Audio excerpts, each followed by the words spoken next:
Hey, how's it going, people? Welcome back to our channel with some more Arsenal transfer news, transfer updates, discussions, opinions, and all that good stuff.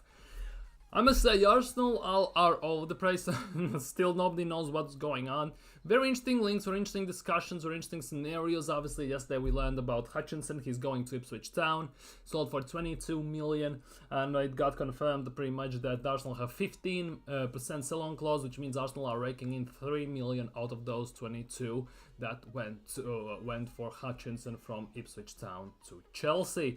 So that is a plus side, and only plus side Arsenal has had on this market overall. Rest of it has been quite shocking, quite slow, abysmal, and very, very frustrating. So at the moment as well, only plus side in a way, because the fact that transfers are not happening is that Euros are back today. Tomorrow, at the moment, Switzerland are playing Italy. It's halftime, 1-0 Switzerland. That was just amazing to see. Let's see if Italy can bounce back in the evening. Obviously, Germany play, so that will be also a fun game, of course. But we are not here to talk about Euros. We are here to talk about Arsenal, talk about transfers, and yeah, like, comment, subscribe, hit that bell. I'm planning to doing maybe a live stream, so you can kind of chat with me live. Let me know if you would be interested in that down in comments below.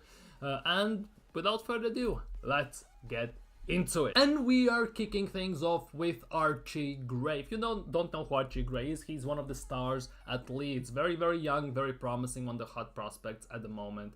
And basically, Arsenal, Chelsea and Spurs are preparing to make move for the midfielder maestro Archie Gray, but will have to meet Leeds 30 million asking price, which makes a lot of sense. To be honest, he's one of their star players, and not the biggest star player, because I heard rumors that Melia might be leaving. Who knows? Just a rumor out there.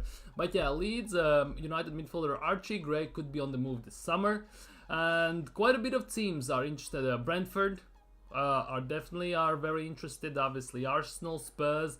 Quite a bit of teams are interested, including a big team. So it will be very interesting to see how this develops, how this goes. But at the same time, 30 million is quite a big price tag. Obviously, he's super young and very promising.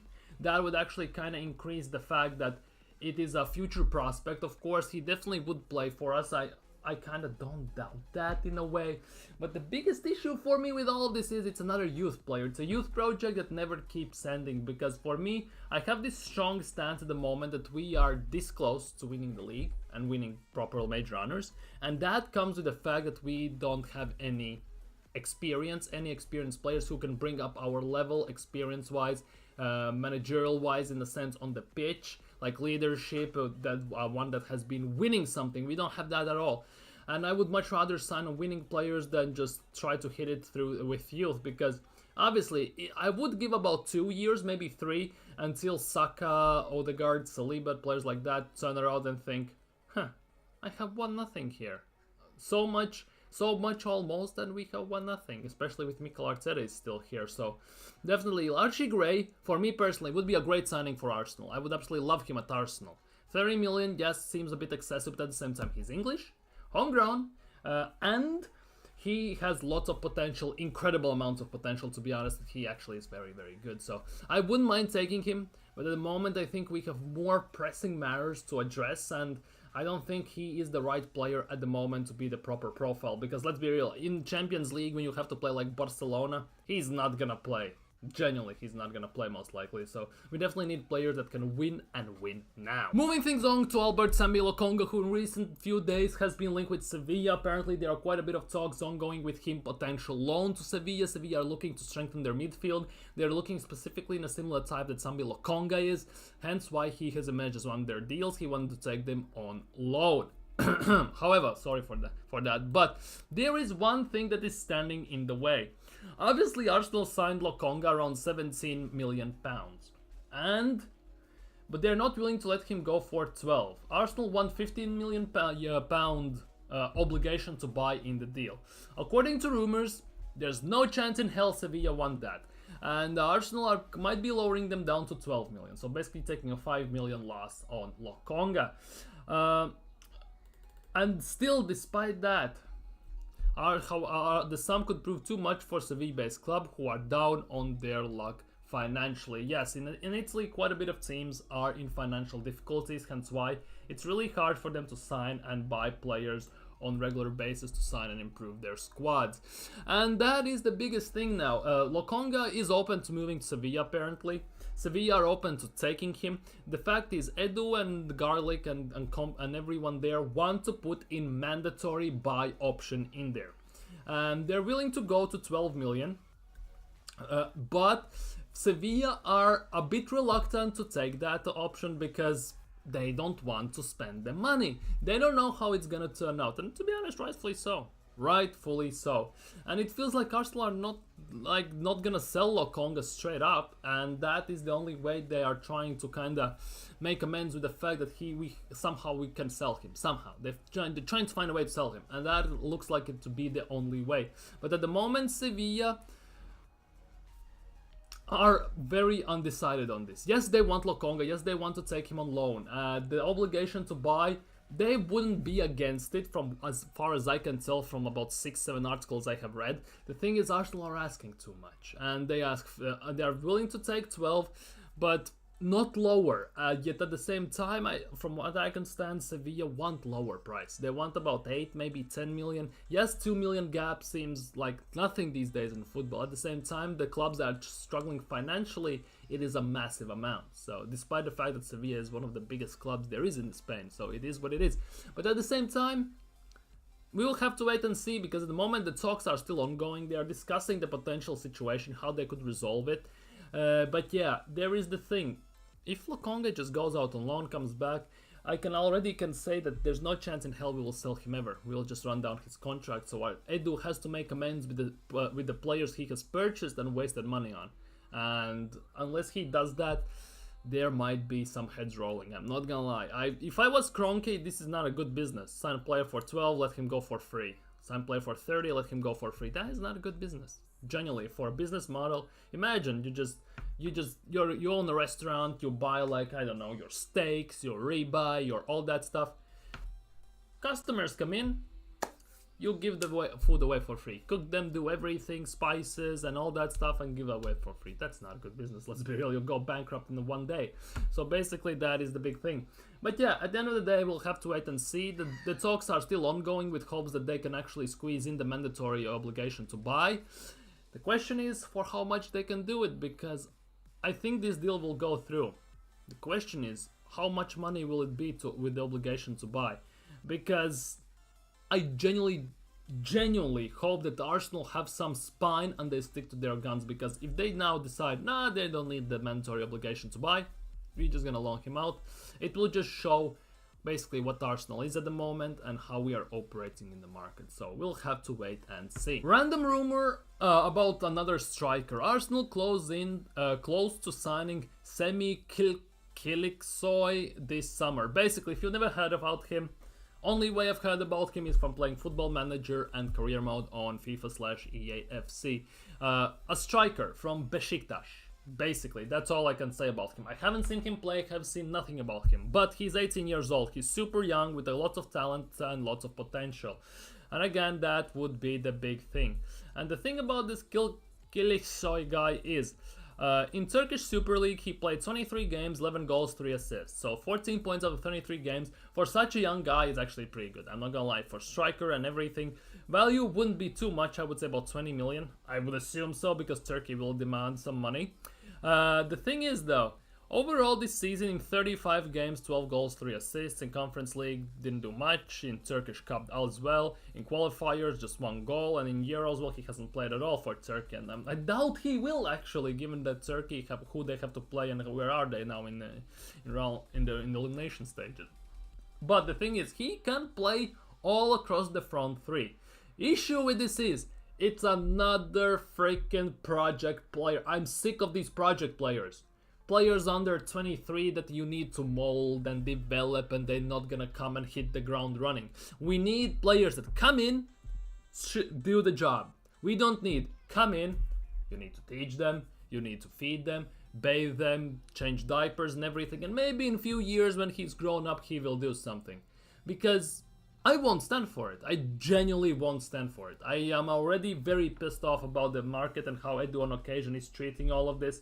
But yeah, if this starts to happen, if we sign more project players, The rant videos will be insane. It will happen every single day until something changes, because I just cannot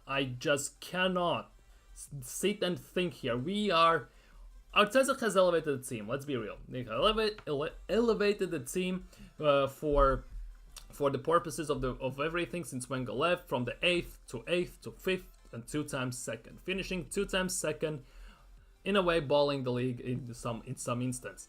And now there is this place where we are, and at this stage where we are now, we need to be ruthless and sign players that take us to the next level. Yeah, enough about sentiment about, oh, he's a Helen graduate, and all that stuff like Reece Nelson and everyone. If you don't like him, sell him and get a proper player in. And that is the big thing, because this guy is another project, another future player who might develop and be good. Because how we are working like, we are not working like a big club. We are working like a club who gets players, develops them, maybe gets some mediocre success throughout the process, and then sells them, and we start over. Buy young players, develop them, maybe get some process and maybe win something, and we sell them and we start all over again. That's how Arsenal have operated quite a bit of time, and I hate that. I genuinely hate that. So Arsenal definitely need to step up. If we sign this guy, cool, but if it's the only attacker we sign, I will be hella pissed, because yes, it's cool, you signed him for 15-20 million, but then you go sign Isak, Gyökeres, go sign me a proper winger, proper attacker, go do that. Because it's all cool and signing future players, but we need to win now. We genuinely need to win now. Because nobody ever remembers who finished second in the race. Only people that get remembered are the winners. And at the moment, nobody remembers why Arsenal finished second, by how much Arsenal finished second, except Arsenal fans, let's be real. Only thing they know, Arsenal were at some point 8 points ahead. At the end of the season, they were second, 5 points behind City. Arsenal challenged City till the end of the season. They lost the league by 2 points. That's it. Who won in the end? Of course, Manchester City. Because nobody cares about second place. Second place is not a trophy. And never will. And for the last player, another freaking youth project player. In recent weeks, Arsenal obviously a few weeks ago were interested in signing Mikayil Faye from Barcelona B team, who showed a lot of promise, carried the team quite a bit, Barcelona B team. The thing about him is there is no chance he can break into Barcelona's main side at the moment, because their defense, center back wise especially, is decent. I'm not gonna lie, there's Christensen, there's Koundé of course, who also plays right back, there's Araujo, there's some like 4 or 5 players who are playing there, so there's no chance in hell he gets in there. No chance whatsoever. He was linked with Arsenal, then he got linked with Porto. Porto nearly had the deal done, but apparently the deal has fallen through. So now Arsenal again to get a second chance at him, and Arsenal are still interested in him according to reports. He can play left back, left center back, so back up another player who is Kivior basically. Arguably with better potential than Kivior, but you never know how that goes and how that develops. But again, it's another bloody youth project, and I am sick of it. Genuinely. It's like, genuinely, Arsenal are thinking, we're gonna sign a bunch of students from school, from high school, and then we're gonna go play in Champions League against Real Madrid, who have won it all with the same players almost every single year. And they think those high school players won't shit their pants when they see Vinny Jr. coming at them. Like, it's just stupid, let's be real, let's say it pound per pound what it is. And it genuinely, as I said, we are at that point where enough about this youth and all that crap. Leave it to academy. Genuinely, leave it to academy. At the moment, sign proven winners that elevate the team to the next level. Because that is the thing that is missing. And sign them in the correct positions. Don't sign like stupid donkey Kai Havertz, who you say is gonna be a midfielder. You stick to it for half the season. Then you realize he's bare up top. Then you stick him at top. He goes through a purple patch. And all that stuff and everything. And the fans go, oh yeah, he's scoring. But he's not our striker. Get it out of the way and shut the hell up. Generally, sign a proper striker, sign a proper number 6, sign a left back, and sign a backup for Bukayo Saka. On each, spend 45-50 million on each of those positions. Sell the useless players and get proper players in and get the job done. Genuinely, stop acting like you are like lower end side. Because at the moment, how Edu is operating, he's doing everything, it feels like, through connections. Oh, Brazilian, I'm gonna get that. Oh, Portuguese, he has an agent, I know. Oh, I'm gonna get that. Arguably, he has never made anything proper signing, because the big signings he's gone after, he has balled them all. And the big signings he has made are the ones that he has had no competition for. So, to be honest, Edu hasn't been properly tested ever in transfer window. And this is the season, this is the window, this is the season where Mikayil Arteta and Edu show what they're got. If they don't, sacked, see you, thank you, goodbye, never come back. Peace out. And that's it. Anyhow, those are the transfer news reports from me for you today. A bit of a rant, I'm not gonna lie, about the youth project, how I'm sick of it. Anyways, it is what it is. Let me know down in comments what you think, how you feel about it. Yeah, enjoy Euros. I'm not gonna lie, enjoy Euros, enjoy the weekend, watch football. If your club is pissing you off, genuinely focus on football that is not around your club. It's kind of, to be honest, it's hard to do since we have Havertz playing later on, so it is what it is. But yeah, at the end of the day, yeah, it is what it is. Of course, like, comment, subscribe, let me know your thoughts down below. Are you sick of youth project or not? Would you take Faye? Would you take Kilicsoy, whatever his name is, and all that stuff? What do you think about Lokonga's situation? And do you think Edu actually has the chops to pull the trigger on some big massive deals coming in and going out? Let me know that down in comments below. Take care and see you all tomorrow. Peace.